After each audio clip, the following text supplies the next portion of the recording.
তারেক রহমানের যখন পতন হবে তখন আয়সা মায়া কান্না করে লাভ হবে না। আমরা ছাত্র দলের সন্ত্রাসীদেরকে বলতে চাই, আমরা ছাত্রলীগের যেই পরিণতি করেছিলাম তার চেয়ে ভয়াবহ পরিণতি আমরা তোমাদের করব। দর্শক, এখানে সাদিক কায়েমের উপর আক্রমণ করে আওয়ামী লীগ বিএনপি এক হয়েছে আজকে। এদিকে আজ 5 আগস্ট নাসিরউদ্দিন পাটোয়ারি তারেক রহমানকে আবারও খারাপ ভাষায় গালাগালি করেছে। আওয়ামী লীগ বিএনপি এক হয়ে জামাতের সমাবেশে আজকে আক্রমণ করে সাদিক কায়েম সহ এনসিপি জামাতের অসংখ্য নেতা আহত। এই জন্য এই সরকারের অনেককে দেখলে এখন জুলাই যুদ্ধের আওয়াজ তুলে বোয়া বোয়া। আপনি ছাত্রদলকে সামলান, আমরা বলছি ছাত্রদলকে সামলান, না হলে ছাত্রলীগ যেমন আওয়ামী লীগের পতন নিশ্চিত করেছে, এই ছাত্রদল তারেক রহমান তার চেয়ে কম সময়ে আপনার পতন নিশ্চিত করে। গতকালের সংঘর্ষের পর রাজধানীর বকশীবাজারে আলিয়া মাদ্রাসার আবাসিক হলে প্রবেশ করতে না পারার অভিযোগ করেছেন মাদ্রাসার ছাত্র শিবিরের নেতাকর্মীরা। দেশে আরেকটি বিপ্লব অনিবার্য এমন মন্তব্য করে দেশবাসীকে প্রস্তুতি নেয়ার আহ্বান জানিয়েছেন জামায়াত আমির ডক্টর শফিকুর রহমান। বায়তুল মোকাররমের দক্ষিণ গেটে 11 দলের গণসমাবেশে তিনি বলেন, আওয়ামী লীগের এত মরদ নাই, মাঝে মধ্যে আওয়াজ দিতে পারে। বাংলাদেশের মানুষ আওয়ামী লীগের পাশে এক, ফ্যাসিবাদের বিরুদ্ধে সংগ্রামের জন্য এক। ইসলামী ছাত্র শিবিরের ধাওয়া দিলে লেজ গুটিয়ে পালিয়ে যান আপনারা, এগুলো আমাদের জানা আছে। আজ জামাত এবং এনসিপি বিশাল সমাবেশ করেছে। এই সমাবেশের মাধ্যমে নাসিরউদ্দিন পাটোয়ারি থেকে শুরু করে প্রত্যেকটা নেতাকর্মী তারেক রহমানের বিরুদ্ধে কথা বলে গালাগালি করে। বিশেষ করে জামাতে আমির, নাসিরউদ্দিন পাটোয়ারি, অন্যদিকে সাদিক কায়েম সবাই কিন্তু অসংখ্য কথা বলে এবং বিএনপি দল, ছাত্র দল সবার বিরুদ্ধে অ্যাকশন এবং একটা প্রতিবাদের ডাক দেয়। আপনারা দেখতে পারবেন এই মুহূর্তে তারেক রহমানকে গালাগালি করার জন্য তাদের কি পরিস্থিতি হয়। নাসিরউদ্দিন পাটোয়ারি থেকে শুরু করে সবাই কিন্তু আহত হয়। আওয়ামী লীগ আজকে সুযোগ পেয়ে রাজপথে নেমেছে, সবকিছু দেখতে পারবেন। তারেক রহমান ক্ষমতায় থাকবে না, পতন শুরু হয়ে গিয়েছে। ছাত্র দল, যুব দল, আজকে তোমাদেরকে বলবো, কই তোমরা আজকে কোথায় গুপ্ত হয়ে গিয়েছ? আজকে যে রাজপথে দেখা যাচ্ছে না, বাসায় কি ঘুমিয়ে আছো নাকি পালিয়ে গিয়েছ? পালানোর জায়গা পাবেন না। তারেক রহমানের কোনো ছায়া আমরা সেই দিন রাজপথে দেখি না। মানুষের উপরে ছাত্র দল, যুব দলের সন্ত্রাস চালিয়ে দেওয়াকে ওই রক্ষী বাহিনী, ওই শেখ মুজিব এবং বর্তমান তারেক রহমানের কোনো আমরা পার্থক্য দেখতে পাচ্ছি না। আমরা আজকে ছোট্ট কয়েকটি কথা বলবো।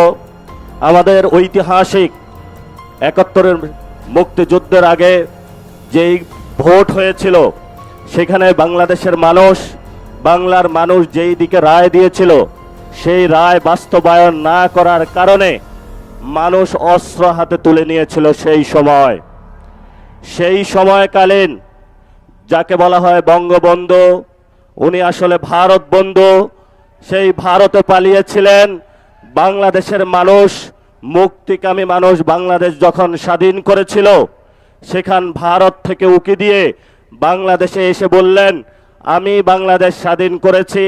যেই মুক্তিযুদ্ধের কথা ছিল সাম্য, মানবিক মর্যাদা এবং ন্যায় বিচার, সেই 3টি ধারাকে ব্যাহত করে বাংলাদেশে রক্ষী বাহিনী গঠন করে বাংলাদেশের মানুষের উপরে ভারতীয় শাসন ব্যবস্থার যে এক্সটেনশন, সেটা তিনি সেই সময় করেছিলেন।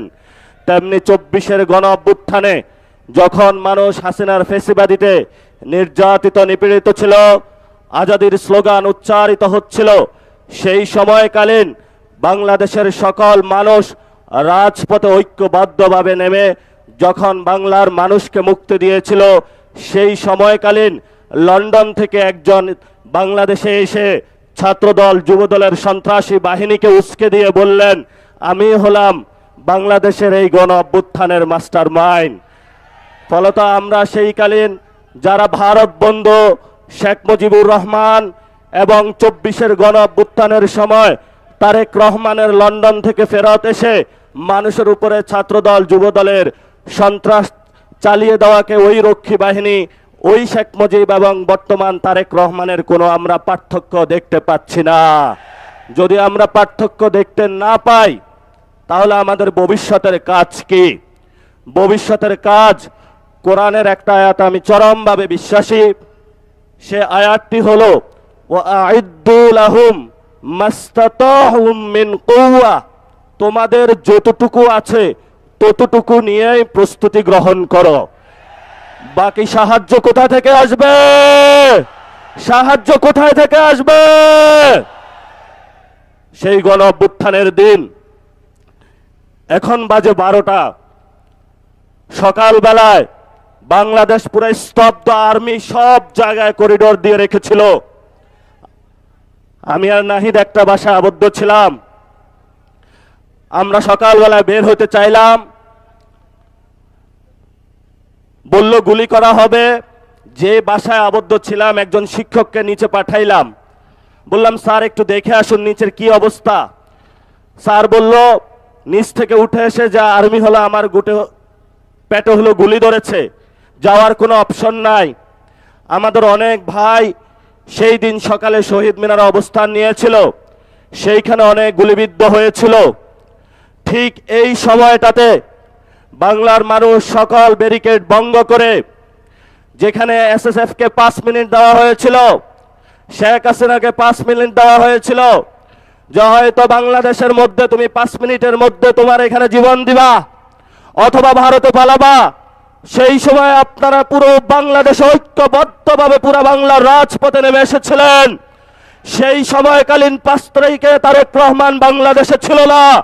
বাংলাদেশে ছিল আমার কৃষক, বাংলাদেশে ছিল মজুর, বাংলাদেশে ছিল রিক্সা চালক, বাংলাদেশে ছিল সবজি বিক্রেতা, বাংলাদেশে ছিল গৃহিণী, বাংলাদেশে ছিল আলেম, বাংলাদেশে ছিল ছাত্র। তারেক রহমানের কোন ছায়া আমরা সেই দিন রাজপথে দেখি না। নতুন করে বাংলাদেশে এসেছে, হালগতি বুঝার আগেই সব সিদ্ধান্ত নেওয়ার শুরু করেছে। আমরা বলেছি আপনাকে স্পষ্টত, দেশের 12টা বাজবে আর আমরা বসে বসে আঙুল চুষব? আপনারা ধোঁকাবাজ। এই জন্য এই সরকারের অনেককে দেখলে এখন জুলাই যোদ্ধারা আওয়াজ তুলে ভুয়া ভুয়া। পাপ পাপে পছন্দ ধরেছে। এখন সরকার যদি এটা বুঝতে পারেন ভালো, না বুঝতে পারলে পতন কেউ ঠেকাতে পারবে না। সংগ্রামী বন্ধুগণ, অনেকেই ক্রেডিট দাবি করছেন, কখনো মাস্টার মাইন্ড, কখনো আবার জুলাই শহীদদেরকে ভাগ বাটোয়ারা করছেন। আমি এগুলো নিন্দা জানাই। শহীদদেরকে নিয়ে রাজনৈতিক রং দেওয়ার চেষ্টা করবেন না। যদি রাজনৈতিক দলের ডাকে সাড়া দেওয়ার হতো তারা আগেই দিত, তারা আগে সাড়া দেয় নাই। জীবন দেওয়ার জন্য রাস্তায় নেমেছিল তরুণদের ডাকে। তারা জাতির সম্পদ, তারা কোন দলের সম্পদ হতে পারে না। তাদের নিয়ে কোনো রাজনীতি হোক এটা আমরা পছন্দ করি না। আহত পঙ্গু হয়ে যারা এখনো কাতরাচ্ছে, শরীরে অসংখ্য বুলেট পিলেট নিয়ে রাতে একটুখানি ঘুমাতে পারে না, স্বাভাবিক জীবনযাপন করতে পারে না, চলাফেরা করতে পারে না, এখনো এলিজাবেথ সেই মেটালিক কেস নিয়ে তাদেরকে হাঁটতে হয়, এখনো ব্যাংককের হাসপাতালে বিছানায় পড়ে আছে, এখনো ঘরে ঘরে সেই পঙ্গু যোদ্ধারা কাতরাচ্ছে। তাদের দিকে নজর দেওয়ার ফুসরত এই সরকারের হচ্ছে না। আমরা স্পষ্টভাবে বলতে চাই, যাদের কারণে জাতি নাজাত পেয়েছে তাদেরকে অবশ্যই সম্মান দিতে হবে। যারা জীবন দিয়েছে তাদেরকে রাষ্ট্রীয় খেতাবে ভূষিত করতে হবে। শহীদ পরিবারগুলোকে সম্মানের সাথে পুনর্বাসন করতে হবে। যারা আহত পঙ্গু হয়েছে তাদের সুচিকিৎসা নিশ্চিত করতে হবে, সেটা দেশে হোক কিংবা বিদেশে হোক। এটা হবে সর্বোচ্চ অগ্রাধিকার এবং তাদেরকেও সম্মানজনক পুনর্বাসনের ব্যবস্থা করে দিতে হবে। খুনিদেরকে, ফ্যাসিস্টদেরকে বিচারের আওতায় এনে তাদের শাস্তি নিশ্চিত করতে হবে। লক্ষণ ভালো না, একটাও দেখতে পাচ্ছি না। সব যেন চূড়াবালিতে হারিয়ে যাচ্ছে।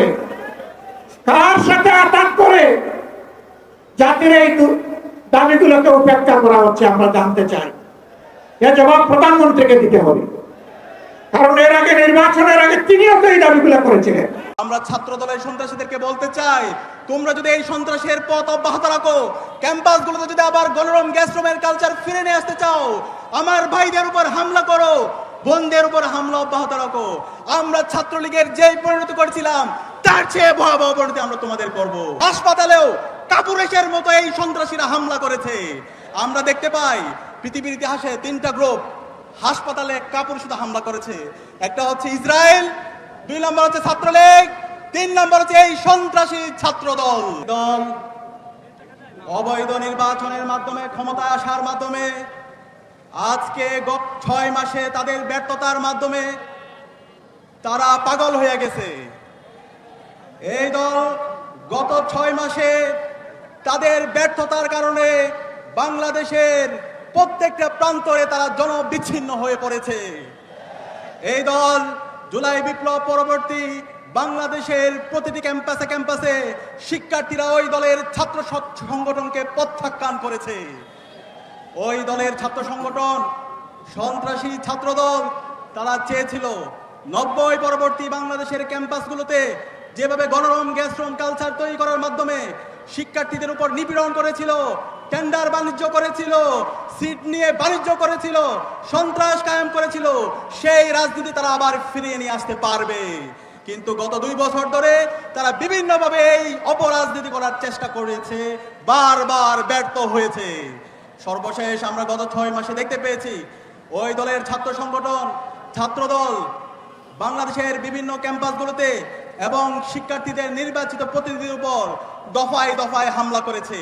গতকাল আমরা দেখতে পেয়েছি জগন্নাথ বিশ্ববিদ্যালয় কেন্দ্রীয় ছাত্র সংসদের ভিপিজেএস সহ নির্বাচিত প্রতিনিধির উপর ওই দলের অছাত্র সন্ত্রাসীরা বর্বরচিত কায়দায় হামলা করেছে।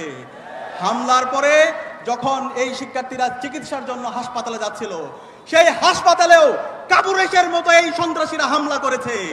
আমরা দেখতে পাই পৃথিবীর ইতিহাসে 3টা গ্রুপ হাসপাতালে কাপুরুষ হামলা করেছে। একটা হচ্ছে ইসরায়েল, 2 নম্বর হচ্ছে ছাত্রলীগ, 3 নম্বর হচ্ছে এই সন্ত্রাসী ছাত্র দল। আমরা দেখেছি 15 জুলাই ঢাকা বিশ্ববিদ্যালয়ে এই ছাত্রলীগের সন্ত্রাসীরা আমাদের ভাই বোনদেরকে মেরে রক্তাক্ত করেছিল। পরবর্তীতে যখন আমরা হাসপাতালে আমাদের ভাই বোনদেরকে নিয়ে গিয়েছিলাম, ঢাকা মেডিকেলে ইমার্জেন্সি ইউনিটে এই ছাত্রলীগের সন্ত্রাসীরা আমাদের ভাই বোনদেরকে হামলা করেছে।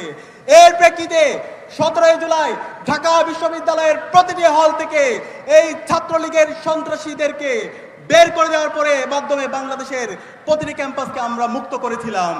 আমরা ছাত্র দলের সন্ত্রাসীদেরকে বলতে চাই, তোমরা যদি এই সন্ত্রাসের পথ অব্যাহত রাখো, ক্যাম্পাসগুলোতে যদি আবার গণরম গ্যাসরুমের কালচার ফিরে নিয়ে আসতে চাও, আমার ভাইদের উপর হামলা করো, বোনদের উপর হামলা অব্যাহত রাখো। আমরা ছাত্রলীগের যেই পরিণতি করেছিলাম তার চেয়ে ভয়াবহ পরিণতি আমরা তোমাদের করব। আমরা তারেক জিয়াকে অনুরোধ করব, তারেক জিয়া, আপনি যদি মনে করেন আপনি সেই 90 দশকে আছেন অথবা 2001-এর পর থেকে ক্যাম্পাসগুলোতে যে সন্ত্রাসের রাজত্ব করেছেন, সেই সন্ত্রাস করে আবার ক্যাম্পাসগুলোতে দখলদারিত্ব করবেন, সেই রাজনীতি আর চলবে না।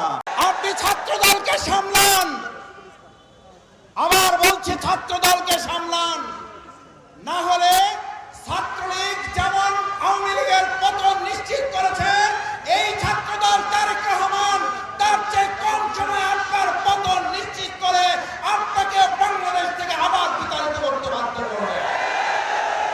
ছাত্র শিবিরের সাথে ছাত্র দলের মূল প্রতিপক্ষের কারণ হচ্ছে তারা টেন্ডারবাজি করতে চায়, ছাত্র শিবির তা করতে দিতে চায় না। ছাত্র দলের সাথে ছাত্র শিবিরের প্রতিপক্ষের মূল স্লোগান সেই 2024-এর আজকের এই 5ই আগস্টই ফয়সালা হয়ে গেছে। নতুন করে আপনারা আর কোনো টেন্ডারবাজি করে চাঁদাবাজি করে ছাত্রদের মন দখল করতে পারবেন না, কারণ সেদিনই ফয়সালা হয়ে গেছিল মেদানা কোটা। কোটার ভিত্তিতে এখন আর কোনো একটা হল তো দূরের কথা, একটা সিটও আপনাদেরকে দখল করতে দেওয়া হবে না। সংগ্রামী ভাই এবং বন্ধুগণ, ছাত্রদলের এই ক্যাম্পাস দখলের মূল পরিকল্পনা শুধুমাত্র তারা ছাত্র শিবিরকে এখান থেকে বের করে দিতে চায় তা না, তাদের মূল পরিকল্পনা হচ্ছে আবার তারা ক্যান্টিনগুলোতে ফাও খেতে খেতে আমাদের এই ক্যান্টিনগুলোকে দেউলিয়া করার পরিকল্পনা তারা বাস্তবায়ন করতে চায়। সেই জন্য আসুন গণভোটের গণরায় বাস্তবায়নের আজকের 2024-এর 5ই আগস্ট, যেদিন আমাদের বিজয় উৎসব পালন করার কথা, সেদিন ছাত্র দলের বিরুদ্ধে আজকে এখানে বক্তব্য দিতে দাঁড়াবার এটা বাংলাদেশের জন্য লজ্জার, বিএনপির জন্য লজ্জার।